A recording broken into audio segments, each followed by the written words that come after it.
ఏపీలో రేషన్ బియ్యం అక్రమ రవాణాపై కూటమి ప్రభుత్వం యాక్షన్ షురూ చేసింది.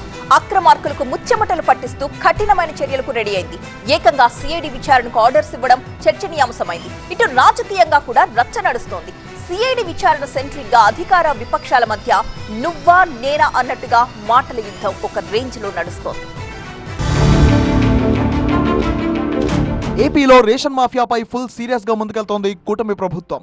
అక్రమార్కులు ఎవరైనా వదిలిపెట్టొద్దన్న సీఎం చంద్రబాబు ఆదేశాలతో రేషన్ బియ్యం స్మగ్లర్లపై పీడీ యాక్ట్ నమోదు చేస్తున్నారు.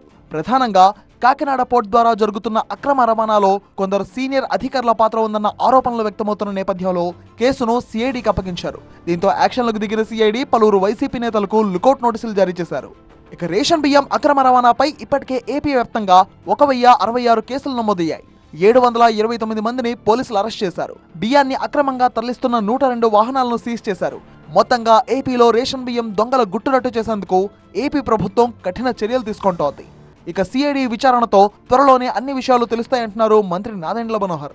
అక్రమార్కులను వదిలిపెట్టే ప్రసక్తే లేదన్నారు ఆయన. గతంలో ఎప్పుడూ ఈ విధంగా లేదు. గత 5 సంవత్సరాల్లో వైఎస్ఆర్సీపీ ప్రభుత్వంలో దీన్ని కేంద్రీకృతం చేసి ఒక మాఫియాను ఏర్పాటు చేశారు. 100% దీనిపైన ఒక సమగ్ర విచారణ జరగాలి, ప్రక్షాళన జరగాలి. ఫస్ట్ జూన్ 28న మేము అక్కడ దాడులు చేసినప్పుడు సుమారు 14 కేసులు రిజిస్టర్ చేసాం. అందులో ఖచ్చితంగా 6A కేసులు, 7 ఎసెన్షియల్ కమ్యూనిటీస్ యాక్ట్తో పాటు క్రిమినల్ కేసెస్ కూడా రిజిస్టర్ చేయడం జరిగింది. 41A నోటీసులు కూడా ఇష్యూ చేశారు. కానీ ఇప్పుడు గౌరవ ముఖ్యమంత్రి గారు తీసుకున్న నిర్ణయం మేరకు ఈ కేసులన్నీ కూడా సిబిసిఐడికి హ్యాండ్ ఓవర్ చేయాలి. లుకౌట్ నోటీసులు సహా కూటమి ప్రభుత్వ తీరుపై ఆగ్రహం వ్యక్తం చేశారు వైసీపీ ఎంపీ విజయసాయిరెడ్డి. అరెస్టులకి భయపడేదే లేదన్నారు ఆయన. అంతేకాదు ముందస్తు బెయిల్ కూడా కోరానన్నారు. సీఎం పదవికి చంద్రబాబు సరైన వ్యక్తి కాదంటూ ధ్వజమెత్తారు విజయసాయిరెడ్డి.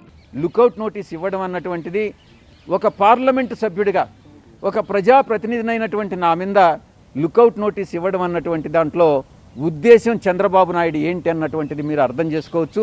ఈ విషయం మీద ఈ లుకౌట్ నోటీస్ ఇవ్వడంలో ఒక అల్టీరియర్ మోటివ్ ఉంది. ఈ యొక్క దాన్ని నా యొక్క ఇమేజ్ని, నా యొక్క రెప్యుటేషన్ని దెబ్బతీసే దానికోసంగా ఇది జరిగింది అన్నటువంటి విషయాన్ని దృష్టిలో పెట్టుకొని అటు చంద్రబాబు నాయుడిని, అటు తప్పుడు కంప్లైంట్ ఇచ్చిన దానికోసంగా ఇటు కేవీ రావు ఇద్దరి మీద కూడా నేను కోర్టులో దావా వేస్తున్నాను అన్నటువంటి విషయాన్ని మీకు తెలియజేస్తా ఉన్నా.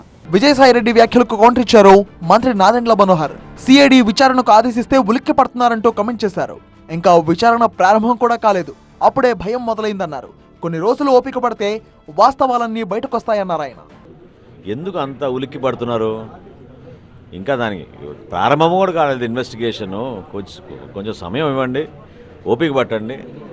ఏ విధంగా ఇన్వెస్టిగేషన్ ముందుకెళ్తుందో, ఏ విధంగా వీళ్ళు ఇన్ని కుట్రలు చేశారో, అన్యాయంగా దౌర్జన్యంగా బెదిరించి కత్తి మీద మెడబెట్టి ఎట్లా సంతకాలు చేయించుకున్నారో ఇవన్నీ తెలుస్తాయి, ప్రజలకి ఖచ్చితంగా తెలుస్తాయి. ఓవైపు సిఐడి విచారణ, మరోవైపు పొలిటికల్ రచ్చతో ఇష్యూ ఇంకెంత దూరం వెళ్తుందో చూడాలి.